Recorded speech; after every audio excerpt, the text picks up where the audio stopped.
अस्सलामु अलैकुम नाजरीन। मैंने कहा भाई मैं मुसलमान हूँ, मुझे अपने लीडर के पास ले चलो। मुझे कमाल शाह साहब ने भेजा है। कमाल शाह का नाम सुनकर वो ठुठक से गया। उन्होंने कोई जवाब ना दिया। फौरन एक मुजाहिद ने मेरी आंखों पर काली पट्टी बांधी और मुझे बाजू से पकड़कर एक तरफ ले जाने लगा। कई ऊंची नीची जगहों से गुजर कर मुझे ऐसे लगा कि मैं झाड़ियों के दरमियान आ गया हूँ। मेरे सर पर हाथ रखकर एक बार फिर मुझे नीचे बिठा दिया गया। उन्होंने आपस में कश्मीरी में कोई बातचीत की। एक मुजाहिद ने मुझसे उर्दू में पूछा, तुम कहाँ के रहने वाले हो? मैंने कहा पाकिस्तान से जिहाद कश्मीर में शामिल होने का जज्बा लेकर आया हूँ। वो मेरी तलाशी लेने लगे। मेरी जेब से इस पोर्टेबल बम वाला प्लास्टिक का लिफाफा और सीक्रेट एजेंसी का कार्ड निकला। तो उन्होंने मुझसे पूछा, ये कार्ड पर किसका नंबर लिखा है? मैंने कहा भाई ये कार्ड कमांडर मुजाहिद शाह कमाल साहब ने मुझे दिया है कि उसे कश्मीरी कमांडो लीडर शेरवान को पहुंचा दूं, और बाकी सर दर्द की गोलियां हैं। यहाँ तो मैंने कश्मीरी कमांडो लीडर का नाम शेरवान ही लिखा है। उनके आगे मैंने उसका असल नाम लिया था। यहाँ मुझसे एक बहुत बड़ी ज़बरदस्त भूल हो गई थी। मुझे एक कमांडो की हैसियत से ऐसा नहीं करना चाहिए था। मैंने इन लोगों की शनाख्त मालूम किए बगैर बता दिया था कि मैं पाकिस्तान से आया हूँ और कमाल शाह ने मुझे भेजा है। वो लोग इंडियन फौज के कमांडो भी हो सकते थे जो इस इलाके में कश्मीरी हुर्रियत पसंदों की तलाश में छुप कर निगरानी कर रहे होंगे, लेकिन खुदा का शुक्र है कि वो कश्मीरी मुजाहिद कमांडो शेरवान के आदमी ही थे। वो मुझे वहां से उठाकर एक और जगह ले गया। यहाँ उन्होंने मेरी आंखों की पट्टी खोल दिया। मैं एक सुरंग के धियाने के अंदर बैठा था जहाँ दीवार पर लालटेन जल रही थी। एक आदमी स्टेन गन लिए मेरे सामने बैठा रहा, बाकी किसी तरफ चले गया। थोड़ी देर बाद दोनों मुजाहिद वापस आया और मुझे साथ लेकर एक और गार में आ गया। यहाँ कश्मीरी मुजाहिद कमांडो शेरवान से मेरी पहली मुलाकात हुई। उसने अपना चेहरा सियाह रुमाल में छुपा रखा था। वो चौड़े कद काट का एक जवान आदमी था। आंखें चीते की आंखों की तरह चमक रही थीं। स्टेन गन अपने घुटनों पर रखी थी। वो कमांडो की वर्दी में था। उसने मुझसे पूछा, तुम्हारे पास क्या सबूत है कि तुम्हें कमाल शाह साहब ने यहाँ भेजा है? मैंने भी उसकी आंखों में आंखें डालकर कहा, पहले मुझे इस बात का यकीन होना चाहिए कि तुम ही कमांडो लीडर शेरवान हो। उसके तीनों साथी वहीं मौजूद थे। गार में 2-3 सेकंड के लिए खामोशी छा गई। मैंने बड़ा माकूल सवाल किया था। वो मुस्कुराने लगा, फिर कहा, दिल्ली में तुम किस आदमी से मिले थे? मैंने गुल खान का नाम ले दिया। कमांडो शेरवान ने दूसरा सवाल किया, जम्मू में किसके पास ठहरे थे? मैंने सादे का नाम लिया तो शेरवान बोला, उसने तुम्हें मेरी और अपनी शनाख्त के लिए कोई खुफिया लफ्ज ज़रूर बताया होगा, क्या तुम बता सकते हो? मैंने सादे का बताया और उर्दू का शेर पढ़कर सुनाया। तो कमांडो शेरवान ने पूछा, जिस शायर का यह शेर है उसका नाम क्या है? इस सवाल से इस बात की तस्दीक हो गई कि कश्मीरी कमांडो शेरवान ही है। शेरवान को भी यकीन हो गया था कि मैं सही आदमी हूँ और मुझे कमाल शाह साहब ने गुल खान और जम्मू वाले सादक साहब की रहनुमाई में उसके पास भेजा है। कमांडो शेरवान मुस्कुराते हुए बोला, मुझे तो यकीन हो गया है कि तुम अपने आदमी हो। मेरा ख्याल है तुम्हें भी यकीन आ जाना चाहिए कि तुम कमांडो शेरवान के सामने बैठे हो। मैंने मुस्कुरा कर कहा, जी हाँ, मुझे यकीन आ गया है। अब किसी शक को शुबे की गुंजाइश नहीं है। कश्मीरी कमांडो शेरवान ने उठकर मुझसे मुसाफा किया, फिर गले मिला और अपने साथियों से कहा, तुम लोग अपनी अपनी ड्यूटी पर जाओ और हमारे लिए चाय भिजवा दो। अब गार में मैं और कमांडो शेरवान दोनों अकेले थे। मेरी जेब से इंडियन सीक्रेट पुलिस के खास नंबर वाला जो कार्ड निकला था, वो कार्ड और इस पोर्टेबल बम की गोलियों वाला लिफाफा कमांडो शेरवान के हाथ में था। उसके मुजाहिद मेरी तलाशी लेने के बाद ये चीज़ें उसके हवाले कर चुके थे। कमांडो शेरवान ने इस प्रो की गोलियों को देखकर कहा, यह तो सर दर्द की गोलियां हैं, मगर ये कार्ड पर किसका नंबर लिखा हुआ है? मैं कश्मीरी कमांडो शेरवान से इन चीज़ों का राज नहीं छुपा सकता था। मैंने दोनों की असल हकीकत बयान कर दिया। इंडियन सीक्रेट पुलिस के खुफिया नंबर वाला कार्ड देखकर वो खुश हुआ, कहने लगा, यह नंबर बहुत काम आ सकता है। बाकी ये इस प्रो टेबलेट बम वाली गोलियां खास खास भारतीय फौजी और पुलिस अफसरों को ठिकाने लगाने में हमारी मदद कर सकती हैं, लेकिन ये गोली किसी को खिलाने के लिए उस शख्स का एतमाद हासिल करना भी ज़रूरी होगा। ऐसा तो किसी खास मिशन में ही मुमकिन हो सकता है। बहरहाल ये गोलियां तुम अपने पास रखो। फिर कमांडो शेरवान ने वो कागज़ देखा जिस पर बज़ाहिर पुलाव वगैरह बनाने के मिसालों का नुस्खा था। उसके बारे में मैंने उसे बताया कि ये इस पर बम बनाने का फार्मूला है। तो उसने गुल खान की फ़नी महारत की बड़ी तारीफ़ की। कहने लगा, ये नुस्खा हम यहाँ महफूज जगह पर संभाल कर रखेंगे। गोलियाँ तुम अपने पास ही रखो, क्योंकि आइंदा किसी कमांडो मिशन में ये इस्तेमाल की जा सकती हैं। इसके बाद कमांडो शेरवान ने मुझे कश्मीर के महाज की सारी सूरत हाल समझी और खुलकर बताया कि कहाँ कहाँ इंडियन मिलिट्री फोर्स ने अपने मोर्चे और फील्ड हेडक्वार्टर बना रखे हैं। उसने नक्शे पर एक जगह उंगली रखते हुए कहा, यहाँ जम्मू राइफल्स की आर्टिलरी रेजिमेंट ने पहाड़ी पर कुछ मीडियम तोपें नुस्ब कर रखी हैं। ये गन पोस्टें हम अभी तक तबाह नहीं कर सके। इनके गोले हमारे खुफिया ठिकानों की निशानदही पर गिरते हैं और हमें शदीद नुकसान उठाकर वहां से किसी दूसरी जगह फरार होना पड़ता है। इन तोपों की शेलिंग से कई बार हमारे इमोनेशन के जखीरे भी तबाह हुए हैं।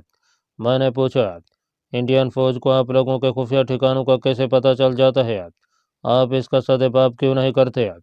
कमांडो शेरवान बोला, मिलिट्री इंटेलिजेंस के आदमी सफ़ेद कपड़ों में मुसलमानों का भेष बदल कर सारी वादी में फैले हुए हैं। किसी न किसी तरह उन्हें हमारे खुफिया ठिकाने का सुराग मिल जाता है और इन पहाड़ियों पर लगी हुई तोपें वहां गोलाबारी शुरू कर देती हैं। मैंने उसे कहा, आप लोग उन गन पोस्टों के हकम में जाकर अपना खुफिया ठिकाना क्यों नहीं बना लेते? कमांडो शेरवान कहने लगा, ऐसा हम कर तो सकते हैं, मगर इस तरह हम अपने महाज से बहुत दूर हो जाएंगे। हमें यहाँ रहकर इंडियन फौज के कन्वोयों पर अटैक करना होता है ताकि वादी में मुकीम डोगरा रेजिमेंटों को सप्लाई न पहुँच सके। हम इस वादी में किसी जगह छुपे रहने पर मजबूर हैं और ये सारी वादी और इसकी पहाड़ियाँ इंडियन आर्टिलरी रेजिमेंट की तोपों की जद में हैं। इन तोपों को तबाह करने के लिए हमारी कई कमांडो पार्टियां रात को जा चुकी हैं, मगर कामयाबी नसीब नहीं हुई। हमारे कई जवान शहीद हो चुके हैं। हमें हर हालत में उन तोपों को खामोश करना है। एक मुजाहिद हमारे लिए चाय लेकर आ गया। यह कश्मीरी सब्ज़ चाय थी और छोटे से समावार में थी। साथ 2 प्याले और नमकीन कलचे भी थे। ये नमकीन कलचे छोटे साइज़ के थे और मैंने पहली बार खाया। कश्मीरी चाय के साथ उनका जायका बड़े मज़ेदार लगा। कश्मीरी कमांडो शेरवान ने नक्शे वाला कागज़ लिपेट कर एक तरफ रख दिया और कहा, इस पर कल बात करेंगे। फिर वह मुझे कमांडो ट्रेनिंग की बातें करने लगा। बहुत जल्द उसे मालूम हो गया कि मैंने कमांडो की फुल ट्रेनिंग ली हुई है। वो कहने लगा, कमाल शाह एक मर्द मोमिन है। उसने जितने मुजाहिदों को ट्रेनिंग देकर हमारे पास भेजा है, उन्होंने अपनी फ़नी महारत और जुर्रत से काम लेकर फौज को शदीद नुकसान पहुंचाया है। उनमें से अक्सर कमांडो शहीद भी हो चुके हैं। वो अपने मिशन पर गया, टारगेट तो मार लिया, मगर खुद वापस ना आ सके। तुम्हें तो मालूम ही है कि कमांडो जब किसी मिशन पर जाता है तो उसके ज़िंदा वापस आ जाने की बहुत कम उम्मीद होती है। वो खुद भी मौत को कबूल करके अपने मिशन पर रवाना होता है। फिर कमांडो शेरवान ने जिहाद कश्मीर की मज़ीद तफसीलात बताई और कहने लगा, हमारे हुर्रियत परस्त कश्मीरी मुजाहिद वादी और शहरों के हर महाज पर इंडियन फौज का डट कर मुकाबला कर रहे हैं। अगर उनमें से कोई शहीद होता है तो 7-8 डोगरा फौजियों को जहन्नम पहुंचाकर शहीद होता है। हम कश्मीरी कमांडो हैं। हमारा काम महाज से पीछे उन पहाड़ियों में रहकर इंडियन फौज के सप्लाई कन्वोयों और उसके इमोनेशन डिपो और दूसरी फौजी तनसीबात पर कमांडो अटैक करके उन्हें तबाह करना है। लेकिन इंडियन आर्टिलरी की ये तोपें हर जगह वादी में हमारा पीछा करती हैं। हमें किसी एक जगह बैठकर किसी मिशन की स्कीम तैयार नहीं करने देती हैं। इस हाउड आउट में आए हमें सिर्फ 2 रोज़ ही हुए हैं। अभी तक इंडियन मिलिट्री इंटेलिजेंस को हमारे इस हाइड आउट का सुराग नहीं मिल सका। जैसे ही किसी जासूस ने इस पहाड़ी की निशानदही की, यहाँ तोपों की शेलिंग शुरू हो जाएगी। हमारे लिए सबसे बड़ी प्रॉब्लम यह है कि हम इन पहाड़ियों के अलावा किसी तरफ नहीं जा सकते, क्योंकि जम्मू से श्रीनगर जाने वाली सड़क इन्हीं पहाड़ियों पर से गुजरती है और मिलिट्री सप्लाई और एमुनेशन लेकर फौजी ट्रक इसी सड़क पर से गुजरते हैं, जिन्हें हमें हर हालत में तबाह करना होता है। हम चाय भी पीते रहे और साथ साथ बातें भी करते रहे। कमांडो शेरवान की ज़बानी मुझे जिहाद कश्मीर के तकरीबन हर महाज की तफसील मालूम हो गई। शेरवान कहने लगा, इस वक्त हमारा सबसे पहला टारगेट जनूबी पहाड़ियों पर लगी आर्टिलरी की तोपें हैं। मैंने उससे पूछा, ये कुल कितनी तोपें हैं? कमांडो शेरवान ने कहा, फायरिंग के वक्त सिर्फ 4 तोपें पॉइंट आउट होती हैं और ये जनूबी पहाड़ की ढलवान और चोटी पर फासले फासले पर नुस्ब हैं। मैं सुबह के वक्त तुम्हें यह जगह दूर से दिखाऊंगा। हमारी जितनी कमांडो पार्टियां उन तोपों को तबाह करने गई हैं, उनमें से सिर्फ एक मुजाहिद शदीद जख्मी हालत में किसी न किसी तरह वापस आने में कामयाब हुआ है। हमारे कई जवान कमांडो वापस नहीं आ सके। वो या तो शहीद हो गए हैं या उन्हें भारतीय फौज ने पकड़ लिया। जो जख्मी मुजाहिद वापस आने में कामयाब हुआ था, उसने बताया है कि वो सिर्फ एक तोप के बंकर तक ही पहुंच सका था। ये तोप सीमेंट की मोटी दीवार के अंदर लगी हुई है और वहीं मशीन गन पोस्ट है, जो जरा से शक पर अंधाधुंध गोलियों की बौछारें मारने लगती है। रात के 10 बजे मैंने कश्मीरी कमांडो लीडर शेरवान के साथ खाना खाया और वहीं सो गया। दूसरे रोज काफ़ी दिन चढ़े उठा। मेरी कई दिनों की नींद पूरी हो गई थी। कमांडो चाहे कितना ही फौलाद का आदमी क्यों न हो, एक वक्त आता है कि उसे भी अपनी नींद पूरी करनी होती है और अपने जिस्म की तवानाई बहाल करनी होती है। कमांडो लीडर शेरवान रात को 3 आदमियों के साथ किसी मिशन पर गया हुआ था। वो दोपहर के वक्त आया। उस वक्त हल्की हल्की बारिश हो रही थी। सर्दी अच्छी खासी थी। कमांडो शेरवान ने मुझे बताया कि उसे खबर मिली थी कि इंडियन आर्म्स ब्रिगेड का एक कन्वॉय गुजरने वाला है। हम सारी रात एक जगह घात लगाकर बैठे रहे, मगर कन्वॉय नहीं आया। मालूम होता है शेड्यूल में कोई तब्दीली हो गई होगी। तुम सुनाओ, रात अच्छी तरह से गुजरी? आओ बैठ कर कुछ खा पी लें, फिर नए मिशन पर बातें करेंगे। मैंने खुफिया गार में बैठकर खाना खाया। उस वक्त वादी कश्मीर के आसमान पर बादल छाए हुए थे और हल्की हल्की बारिश का सिलसिला जारी था। खाना खाने के बाद कश्मीरी कमांडो लीडर शेरवान ने कहा, तुम्हें यह लिबास तब्दील कर देना चाहिए, यहाँ मौसम सर्द है। उसने मेरे लिए कमांडो की नई वर्दी मंगवाई। ये कोई खास वर्दी नहीं थी। गहरे खाकी रंग की गरम पतलून, गरम कमीज और गरम जैकेट थी। सर पर मैंने कश्मीरी हुर्रियत परस्त कमांडो की तरह सियाह रुमाल बांध लिया, मगर कमांडो शेरवान की तरह मैंने भी अपने मुंह को न ढांपा। जिस वक्त शेरवान को यकीन हो गया था कि मैं उनका अपना आदमी हूँ, तब उसने अपने मुंह के आगे से सियाह कपड़ा हटा दिया था। अब उसने भी सिर्फ अपने सर पर सियाह रुमाल बांधा हुआ था। हमने जोहर की नमाज गार में ही पढ़ी। नमाज के बाद हमने आज़ादी कश्मीर के लिए खुदा के हुजूर दुआ मांगी। गार के अंदर अंधेरा होने की वजह से लालटेन हर वक्त रोशन रहती थी। कमांडो शेरवान ने जेब में तय किया हुआ नक्शा निकाल कर अपने घुटनों पर फैलाया और भारतीय फौज ने जो जनूबी पहाड़ पर तोपें लगा रखी थी, उनकी पोजीशन मुझे समझाने लगा। अभी इस गुफ्तगू को शुरू किए 1 ही मिनट हुआ होगा कि हमें गार के बाहर एक खास किस्म की सीटी की आवाज़ सुनाई दी। हम दोनों समझ गए कि यह दुश्मन के तोप के गोले की आवाज़ है, जो अभी हमारे ऊपर आ गिरेगा। मगर हम पहाड़ी के अंदर थे। इतने में गार के बाहर धमाका हुआ। इसके बाद गोलाबारी शुरू हो गई। गोले हमारे गार के इर्द गिर्द फट रहे थे। कमांडो शेरवान और मैं गार से बाहर निकले। हमारे दूसरे हुर्रियत परस्त कश्मीरी कमांडो साथी एक जगह से एमुनेशन के बक्स निकाल निकाल कर गार की एक भी पहाड़ी की तरफ दौड़ दौड़ कर ले जा रहे थे। सारी वादी तोपों की गोलाबारी से गूंज रही थी। कमांडो शेरवान ने कहा, मालूम होता है दुश्मन को खबर मिल गई है कि हमारा नया हाइड आउट कहीं इस पहाड़ी में है। जल्दी से पीछे की तरफ निकल चलो। उन्होंने दूसरी जगह पहले से चुन रखी थी। ये वहाँ से दूर एक पहाड़ी के पीछे जो चट्टानें थीं, वहाँ एक बहुत बड़ी चट्टान के अंदर वाला कुदरती गार था। उसके आगे से तेज रफ्तार पहाड़ी नदी गुजरती थी। चट्टान के गार तक जाने के लिए खुफिया रास्ता था। हम तोपों की गोलाबारी में वहाँ से अपना सारे असला और एमुनेशन निकाल कर नई जगह पर ले आए। जनूबी पहाड़ की ढलान और चोटी पर लगी हुई भारतीय आर्टिलरी की चारों तोपें वक्फे वक्फे से पहाड़ी पर एक ही जगह गोले फायर करती रही। हमारा कोई कश्मीरी मुजाहिद जख्मी न हुआ और न शहीद हुआ। नए चट्टानी गार में आकर शेरवान कहने लगा, यह ड्रामा हमारे साथ पिछले कई महीनों से खेला जा रहा है। आसपास वादी में चरवाहों और किसानों के भेष में फिरते भारतीय मिलिट्री इंटेलिजेंस के जासूसों को ज़रा हमारे ठिकाने का सुराग मिलता है तो ऊपर की पहाड़ियों से उस मकाम पर शेलिंग शुरू हो जाती है। भारतीय फौजी इस तरफ खुद आकर छापा मारने से घबराते हैं। एक बार हमारे दूसरे महाज पर वो ऐसी गलती कर बैठे थे। हमारे हुर्रियत पसंद मुजाहिद हाइड आउट्स में पहले से तैयार बैठे थे। इंडियन फौज की प्लाटून जैसे ही पहाड़ी जंगल में दाखिल हुई, उन पर चट्टानों और दरख्तों के पीछे से गोलियों और ग्रेनेडों की बारिश शुरू हो गई। एक भी भारतीय फौजी बच कर नहीं गया था। मैंने कमांडो शेरवान से कहा, मेरे साथ अपना एक कमांडो कर दो, मैं आज रात को ही ये तोपें तबाह करने के मिशन पर जाता हूँ। कमांडो शेरवान ने कहा, मैं खुद तुम्हारे साथ जाऊंगा। मैंने मुस्कुरा कर कहा, कमांडर, एक महाज पर एक वक्त में सिर्फ एक ही जर्नैल को लड़ना चाहिए। तुम यहाँ पीछे रहोगे। कोई मुजाहिद मेरे साथ कर देना जो इन पहाड़ी रास्तों से अच्छी तरह वाकिफ हो। बाकी मैं संभाल लूँगा। बारिश भी हो रही है। खुदा करे ये बारिश सारी रात जारी रहे। ऐसे खतरनाक कमांडो मिशन के लिए बारिश बड़ी फायदेमंद साबित होती है। नए हाई ड्यूट में आकर मैंने एक बार फिर नक्शे पर तोपों की पोजीशन का अंदाज़ा लगाया।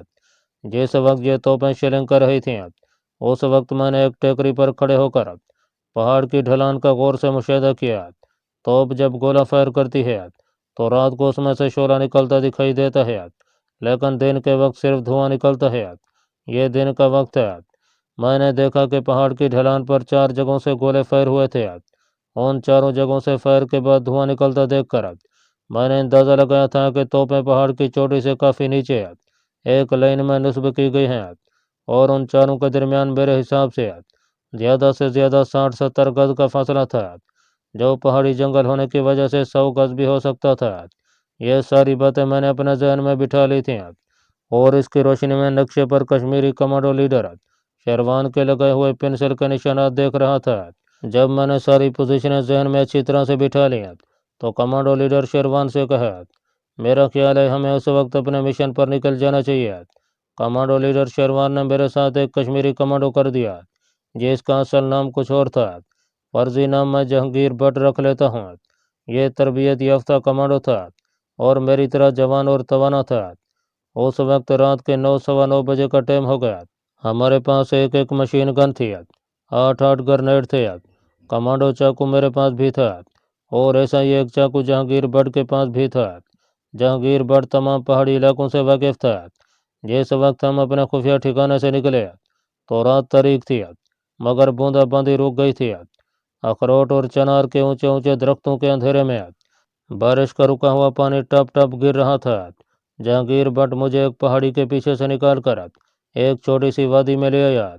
ज़मीन बारिश की वजह से गीली थी, मगर जंगली घास की वजह से फिसलन ज़्यादा खतरनाक नहीं थी। वादी के दरख्तों का अंधेरा हमें कुछ नहीं कहता था। हम दोनों A1 कमांडो और अंधेरे में भी अपना टारगेट देख सकते थे।